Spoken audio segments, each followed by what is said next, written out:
Jesus' joy. It's a blessing to be in the house of God tonight. Is there anybody excited to be in the house of God? Yeah.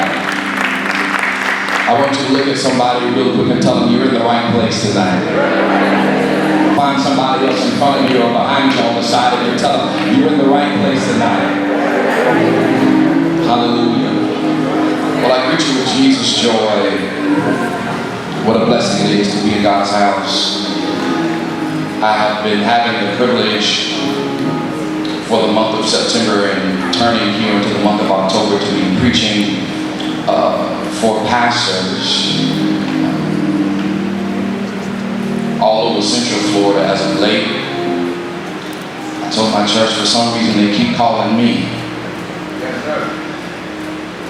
And as I look over the breadth of this sanctuary tonight, and I see so many great men and women of God that have come into the house of God tonight, I leaned over to my apostle and I said, why am I preaching tonight when you're in the room? But I believe that there is a word from the Lord for you tonight. Does anybody need a word from God?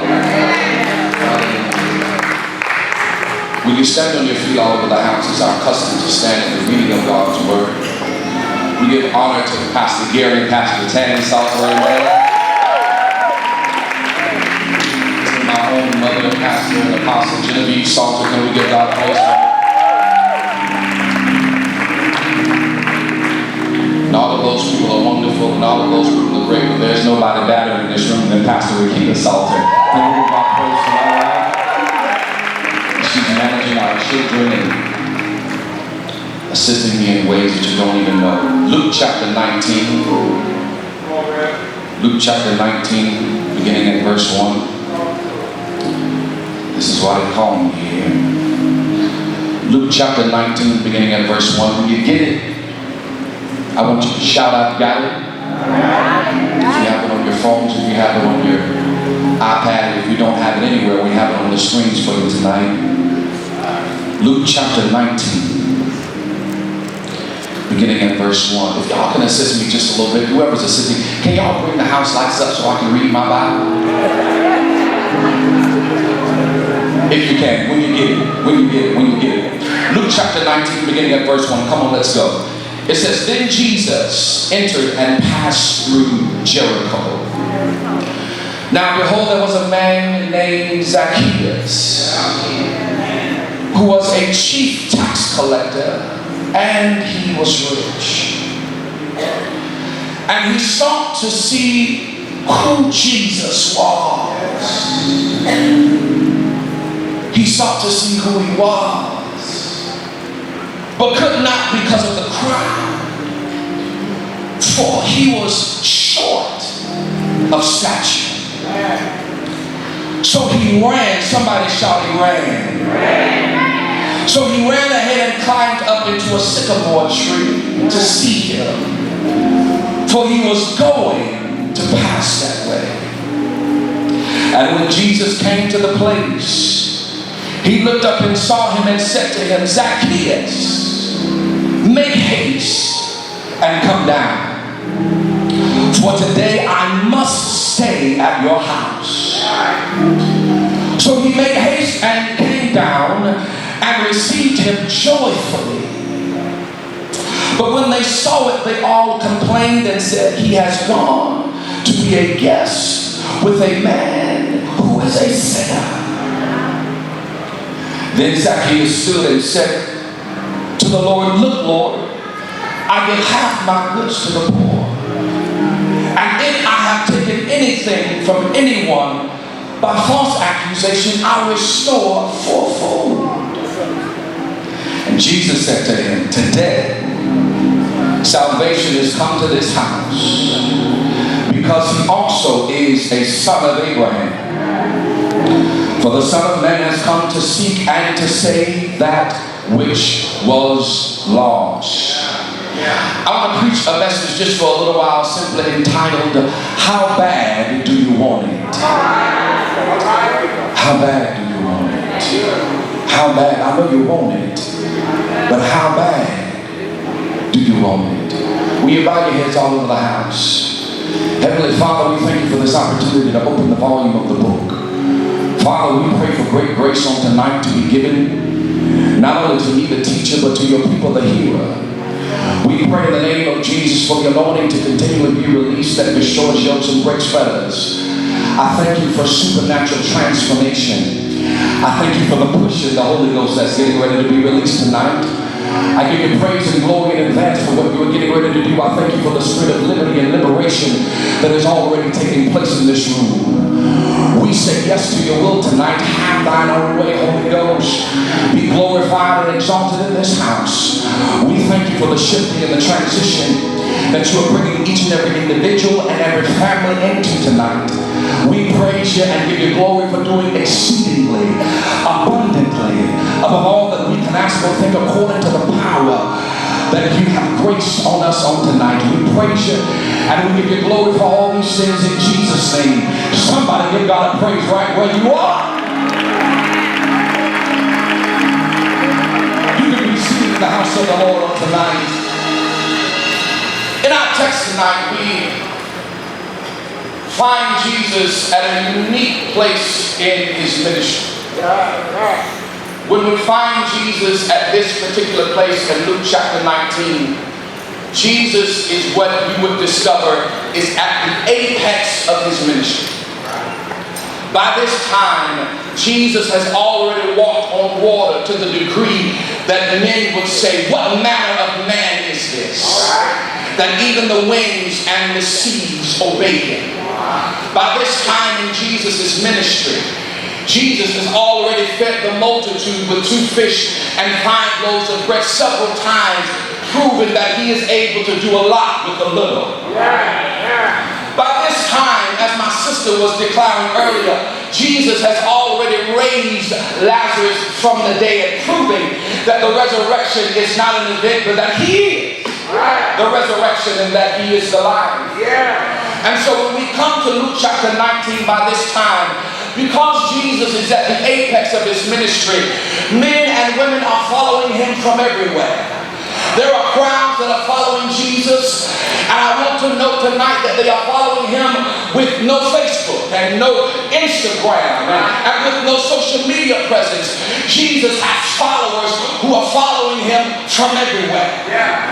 And when they are following him, the Bible says that the press has become so strong that in the midst of the people pursuing Jesus, there is a particular individual by the name of Zacchaeus who has made up in his mind that though he has affluence and though he has wealth and though he is the chief tax collector, though the Bible lets us know that this particular man, Zacchaeus, has great status in the community by reason of his occupation, he still has a desire to know who Jesus is. And I am praying today for our culture.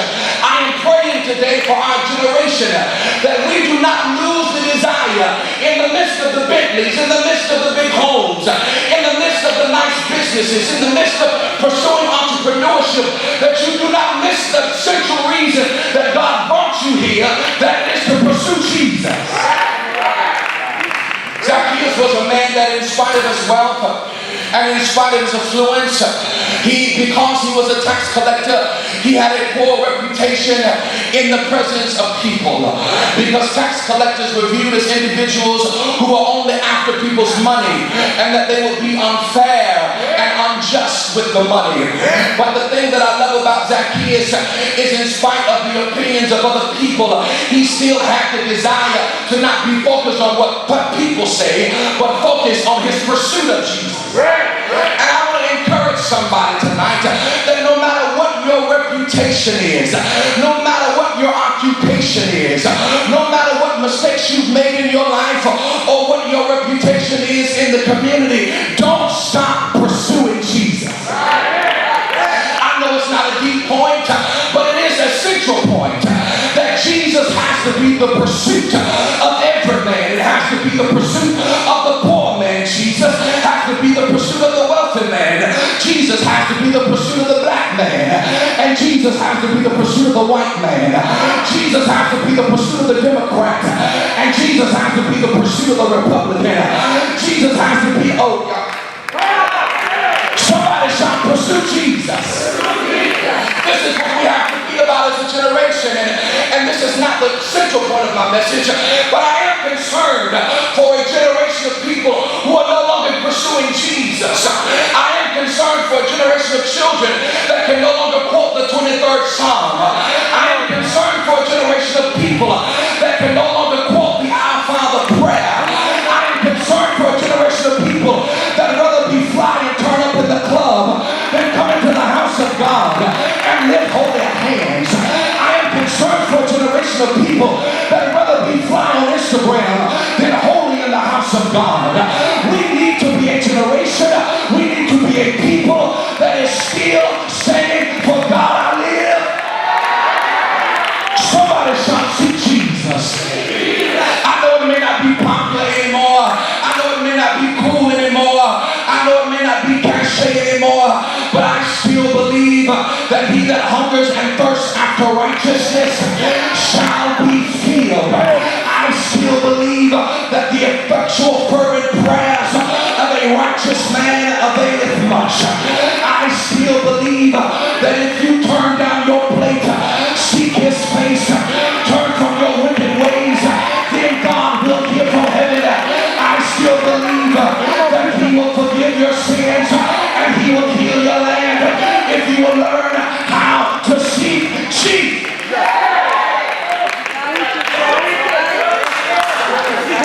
And so I want to take an opportunity to commend Zacchaeus.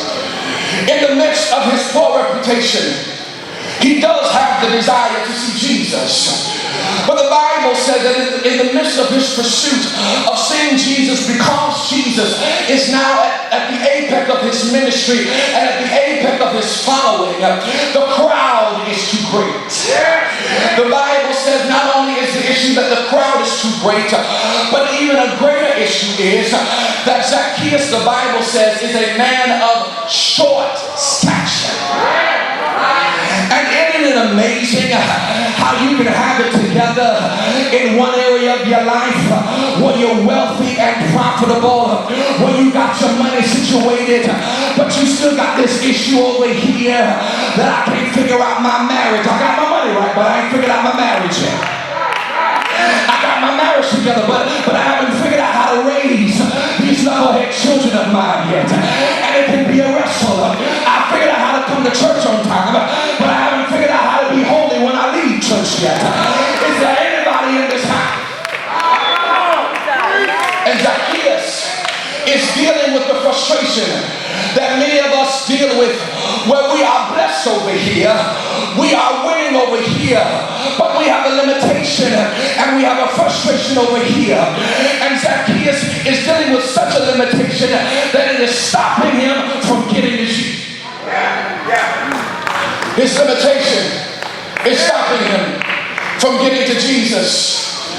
And there is somebody in this room today that there is some area of your life where you are needing God to move. There is some area of your life where you are seeking the will of God and the purpose of God for your life. But you have something that is blocking you. And the thing that is amazing about the limitation that Zacchaeus has, it was something that he did not ask for. It was something that was not his fault. It was something that he was born with that was limiting him. And he's short. He's got the right desire, but he has a limitation. He has the right goal, but he has a limitation. Lord Jesus, I'm preaching to a room of people tonight who are frustrated because they're saying, God, I'm doing all I can. God, I want to do what's right and I want to be pleasing in your sight. God, I want to get to the next level, but it seems like not only can I not overcome people, but I can't overcome me. Because this issue I have, I can't blame on anybody else. It's me. Oh, have you ever been in that place where you couldn't blame your mama anymore? You couldn't blame Big Mama anymore. You couldn't blame your daddy anymore. You couldn't blame your boss anymore. You couldn't blame the black man no more, the white man no more. You had to look yourself in the mirror and say, it's me. And Zacchaeus has this limitation of stature that is hindering him from seeing Jesus. Can I give you a word tonight that it's not them that's the problem? You got an issue. That's your problem. You got an issue. That's your problem. I said you got an issue. Yes, sir. It's you. Yes, sir. Yes, sir. Yes, sir. The issue is you. And until you get the revelation in your heart that it's not other people I can blame, it's not other people I can be mad at, it's not other people I can point fingers at. The issue is me. It's not that they didn't support me enough, they didn't believe in me enough, they didn't encourage me enough, they didn't support me enough. The issue is you. And I want to help somebody tonight that until you get the revelation in your heart that the problem is not other people, but that the problem is you, you will stay stuck trying to see. Have y'all seen people for 15 years, for 16 years trying to overcome, trying to get over? And Zacchaeus gets a revelation in his heart that though the crowd is in the way, though people are in the way, the real problem ain't the people. God talking.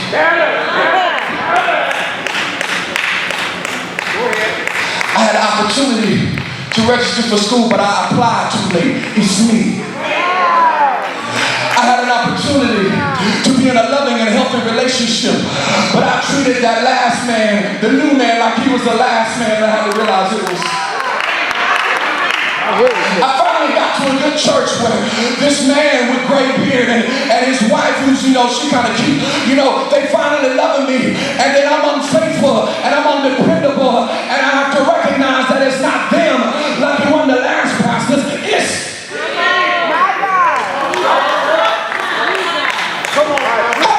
frustrated with your own self. Have you ever come to the end of your own self and said, when am I going to ever overcome me? Zacchaeus is struggling because he has a limitation. In the midst of being wealthy, he has a limitation that is hindering his progress and that is hindering his advancement. But here's the thing that I love about Zacchaeus, is that Zacchaeus has a very progressive and very ingenuitive type of mind. He has a very bright and effervescent mind to the degree that he doesn't spend time focusing on what's wrong with him. There are some people in this room tonight who you're so focused on what's wrong with you that you cannot recognize what God has made available to you. You're so focused on your limitation that you don't even recognize your possibilities. Brother Zacchaeus recognized, yes, I am short. He recognized he was short. But he also recognized the flow of traffic. All right. Come on. The Bible says that Zacchaeus realized that I'm short, but his shortness also gave him a low center of gravity. And the low center of gravity was representative of the fact that I cannot stand tall, but I can run fast. I am telling you today that there is a limitation that you have been wrestling with. There is a deficiency down inside of you that has been trying to hold you hostage. But I'm here today to declare that there is a possibility that is in you that is greater than the thing that is limiting you. The Bible says that he looked at the flow of traffic. And I so appreciate my sister who came up here earlier with her gym shoes on, with her track shoes on, because the Bible says that Zacchaeus began to run. And here's what I want to show you tonight. The first thing, when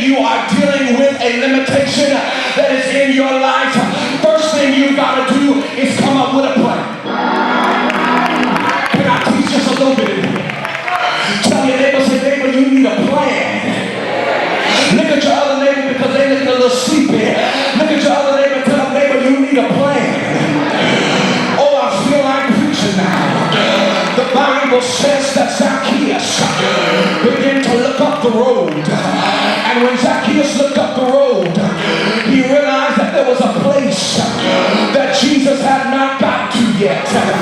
Zacchaeus realized that there was a place, watch this, though he had the desire for now. Watch this, though he had the desire for now to see Jesus now.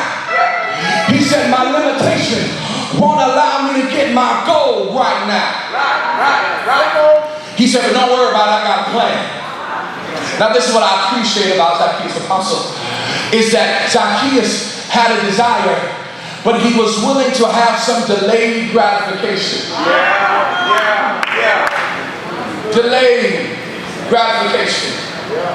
He could have tried to depot his way through the crowd. That's a social colloquialism, which means that he could have tried to fight his way through the crowd. He could have tried to fight his way through the crowd, but he came up with a plan.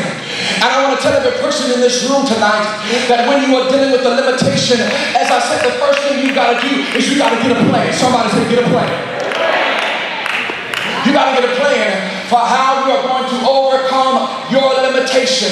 The second thing he did is the Bible lets us know that he ran, which means you don't have a lot of time to waste. But I'm here to tell you that God's going to do more in you and more for you than you ever expected.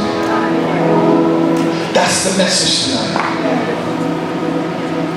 Zacchaeus didn't even know that the God he was pursuing him all. If this message is for you tonight, I want you to meet me here at this altar. Just for the next 120 seconds. If you are believing God for more, if you are believing God for breakthrough, if you are believing God for supernatural advancement that you need God to do, in spite of your limitation, I want you to meet me here. If you say, Pastor, I got some things that are going on in my life, and I don't know how to overcome it, I don't know how to beat it, I'm telling you tonight that there is a place where your limitations count for nothing. I want you to grab the hand of the person that's standing next to you. Come on, we're going to move quickly. We're going to move quickly. Come on, I want you to find them. I want you to find them. I want you to grab hands. Because God is about to do a supernatural breakthrough in your life tonight.